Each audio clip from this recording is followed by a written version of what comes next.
Okay, problems with the kettlebell clean or common mistakes with the kettlebell clean.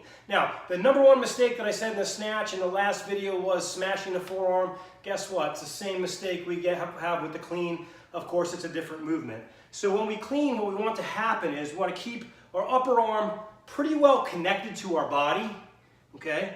And so we don't want our arm coming up and away. Like even if we're doing like a swing, where we allow it to come up and away, that's not what we're doing. We keep the arm connected to the body, and then we punch. We punch our hand through the bell, and then let it sit nicely or land nicely, softly in that rack position.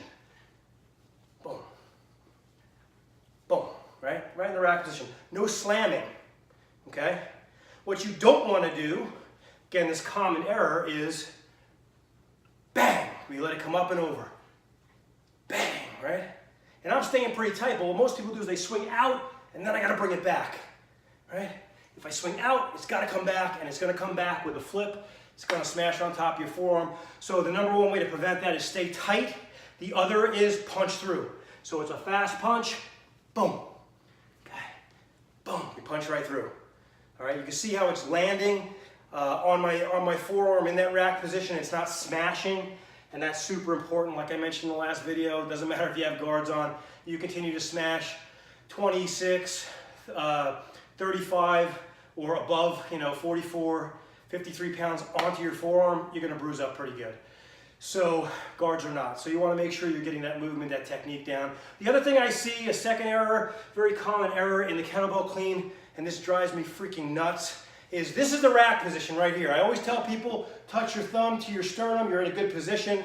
I'm okay with a little room, especially if we're doing a lot of jerks, bringing it out just a little bit instead of bringing it all the way back down to the center. However, I'm not okay with way the hell out here, okay, because you're going to hurt your shoulder.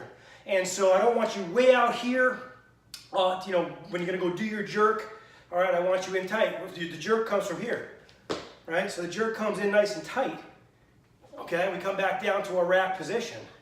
We don't want to be way the heck out here. If your hand is on the same line as your shoulder or past it, either one, you are putting yourself in jeopardy for shoulder injury. That's going to pull the shoulder into a forced external rotation, and that's not good.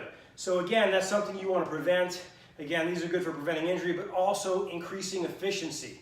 All right, so even if you're not in kettlebell sport, just increasing efficiency so you can get better training in, get more volume, get more work, and again, do it safely.